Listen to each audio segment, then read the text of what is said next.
Hi, you guys. My name is Kara Wenzel, and I wanted to share my story with you today about how I became a coach. I am sharing my story with my littlest one here, and the reason I'm doing that is one, because he is little and needs his mom, but two, my kids are a big reason about why I became a coach. I do not have your typical coach story. I think a lot of people assume that we become coaches because of a great physical transformation that we've had, and that was definitely not my story. This is our sixth little guy. We have six children total, one girl and five boys. And when we were having our fifth child, 10 days away from having him, I lost my job. Now, I know a lot of people lose their job, and that's not always a devastating factor, but for us it was. And the reasons why were because we were close to $100,000 in debt. I carried half of our income.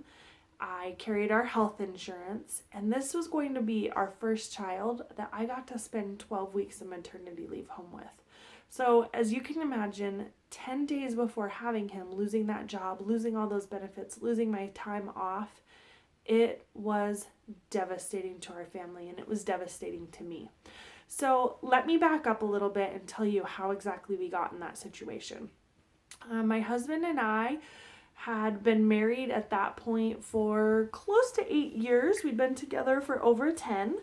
And when we met, he came into our relationship with this beautiful 2-year-old girl. So we had an established family to begin with. I was in college. My husband was working, had a full-time job, and I started out college going to as a teacher. We ended up moving around a little bit, and although I shouldn't have graduated college with any student loan debt, I definitely did. So we started off our marriage with over $20,000 in debt. And on top of that, in my final year of college, we also had our first son. And this was really hard because I had always kind of thought I was going to be a stay-at-home mom with my kids. And he was a very unexpected light to our life, and I did not get to stay at home with him. Plus, when I was graduating with over $20,000 in debt, we couldn't afford for me to stay at home. I went to school to become a teacher, and we needed that teaching salary. So I got my first professional job. I dove in. Unfortunately, this professional job, I'm kind of a specialized teaching field, and I worked at a developmental preschool, but I had to work year round. So I never had any time off with my kids, like during school breaks and summers, which wasn't a big deal until our oldest got into school. And then when she came to visit us on breaks, I couldn't be at home with her. And that was one of the reasons I became a teacher. So we had our second son. And then as we get pregnant with our third son, and our oldest is 1 year away from kindergarten, and I'm only able to stay, 6 weeks home with our second one, 7.5 weeks home with our third one, because we just couldn't afford it. At the same time, I kept going to school. I got a endorsement in special education, then I get my master's degree, and during this time, we keep adding on student loans. Also, we're making pretty good salaries at this time, and we had been poor for quite a long time, and we just adopted this bad mindset of we're making good money, we deserve to have these good things in our life. So we keep going into debt. We have car loans, we buy a home we probably shouldn't have bought that we weren't ready for. We do all these different things. And as we are about to have our third son, my husband and I have this really serious conversation because I'm looking at childcare costs with 3 in childcare plus 1 we're paying child support for, and I'm afraid we're not going to make ends meet. So I have this conversation with him about, I don't think we're going to be able to do this. I'm afraid we're not going to be able to pay childcare. We have got to pay some of this debt down. So we get on the same page. We decide we're going to do that. We start the Dave Ramsey baby steps. And if you don't know who Dave Ramsey is, I highly recommend you check him out. But we start those steps and we start our plan to pay down debt. So we do this. We're paying down debt slowly but surely, but we still don't say no as often as we could. But we are whittling it down, kind of. So as our oldest son starts to go to school, and now we have this child in our home all the time that has these school breaks. It's really starting to work on my heart. I wanted to be home with him. I want to be home with him when he's getting off the bus. I want to be home with him when he has a break from school. I want to be home with him during Christmas break. And especially when our daughter is there too. And during summer, I don't want to have to find somewhere else for my kids to go and someone else to watch them, when that's part of the reason why I went to school to be a teacher, was to have that same schedule as them. So this is continuing to kind of drain on our hearts, and it's making me unhappy personally. I also worked in a tough work environment, a very competitive work environment, and I let myself become a person that I didn't want to be. I was jealous of others. I spoke poorly of others. I had a really negative mindset. And I wasn't a great person. I wasn't a great friend. I wasn't a great wife. I wasn't a great mom. And it definitely, the pressure and the sadness and the anger that I felt at work and having to be there, and the situation with our debt, I brought that home, and it wasn't fair to anybody. So our second son gets into school, and now we have 3 kids in school, and I am really feeling the pressure now of being home with them. So our third son is 3.5, 4.5, and I'm really feeling like I need to start applying at the school district, but it's a lot of pressure too, and I don't like change, and I lived in a very highly competitive teaching environment world, so jobs with the school district were pretty scarce, and I had a good salary, I had good benefits.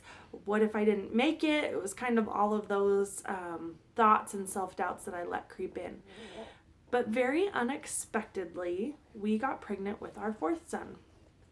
And what the Dave Ramsey plan says is, when you have a big life change coming up, so a pregnancy or a move or a future job loss, things like that, you stop contributing to your debt snowball. So you stop paying off debt and you instead just pile it up in savings, and then once that event passes and you make it through, then you pay back down on debt. So against my better judgment, I decided to go ahead and follow this guy's plan and start piling our cash into savings. And this was a very unexpected baby for us. And we were 1 year away from having everyone in school and not paying child care anymore. And now I felt this huge need to change jobs, change careers. I was really unhappy at this point. If I'm being honest, I wasn't being that great of an employee and a coworker. Yes, I had my good friends there and I did my job well, but personality wise, I probably wasn't a great peach to be around all the time. So we start saving our money, and we get this brilliant idea that we're going to go on vacation too during maternity leave. So we're planning all these things out, but this is going to be my first baby that I'm going to get to spend 12 weeks home with. So that's the plan. I'm going to stay home. I'm finally going to get some good time with my kids, and I'm kind of making the commitment to apply to the school district, but I still was afraid to put myself out there. So we get through pregnancy, we keep piling away the cash, and then, like I already told you, at 10 days out, I lost my job. And it was unexpected. And I think there were a lot of factors that contributed to it, but at the end of the day, I feel like God made the decision for me. God made the decision to have us get pregnant and have us build up this debt snowball because He knew I needed a drastic change in my life to change things. And that meant I needed to lose my comfort zone, which was my job. And it was devastating. And I didn't know what I was going to do. And all I knew is I wanted to be home with my kids so badly. And now I was afraid, after having our 4th son, that I was going to have to go back to work after 2 weeks because we weren't going to be able to pay the bills with all of our debt. So after we have him, I put something out on Facebook about, does anybody have any great stay-at-home jobs? Because I want to stay at home with my kids. And I told my husband, if I don't get a job with the school district, I'm going to waitress at night or something like that, because I do not want to put my kids in another job, in childcare, just so I can go do another job. I want to be at home with them, and I'll work nights, I'll work weekends, I'll do whatever I need to do to be able to be at home with them. So my coach now, who I went to high school with, sent me a message and just said, have you ever considered coaching? And I definitely had. I was into fitness. I knew I wanted to get back into fitness. But I was scared. I couldn't afford to invest in something and not have it pay back. So I thought about it for a little while, and I finally said, yes, I'll give this a try, but I'm telling you right now, if it costs us money out of our budget, I can't continue with it. I can't pour money into something that's not giving me an income. So that was in March of 2014. I signed up as a coach and I dove all in. And I did make money every single month. And I set my mission out to help people, to help moms every single month. And I did that. And along the way, I got myself back. A big part of being a coach is personal development. And I dove into that, and it changed my mindset. It changed me back to the person that I want to be and that I am today. And I'm empowered. I have self-confidence. I have the confidence to help others. It completely changed my life in that aspect. And I also got my fitness back, and I got my pre-mom body back. That body that you think you're stuck with after having kids and that makes you unhappy when you look in the mirror. I was able to let go of that, both with my personal development and with my fitness. So that was exciting for me. And then I started to build this team of leaders. And the best part about it was, I did all this while having a teaching job, because I did get another teaching job that fortunately is on the same schedule as my kids. And I just worked every single day. Every single day I keep in mind that I want to be home with my kids. And I don't work a lot of the time on my business because I can't, being a mom with that many kids in our busy lives plus working. But, we were able to then plan this 6th pregnancy. We planned this 6th child of ours, and yet we've still been able to pay down debt. So we survived 6 months of unemployment. We moved across the state for a better opportunity. We also have since bought a house, paid cash for down payment where we live at now. And so far we've paid $40,000 off of our debt. And the good news is I am projecting we are going to be debt-free completely this year, and that I'm only going to teach one more year on a teaching contract. And then I am going to work full-time from home, but be there with my kids. Be there with this little guy and watch him grow and do those things that I always wanted to do. So coaching has changed my life in way more than just being a physical transformation. Yes, I got that, but I got the mental transformation and I got the financial stability that my family was seeking. So I hope you found this helpful. Please reach out to me if you have any questions or you want to share anything about your own story, or if you're interested in joining my team. You can always email me at Kara Wenzel, KERAWENZEL @hotmail.com, or you can message me on Facebook. But I hope I inspired you a little bit today, and thank you for watching my story.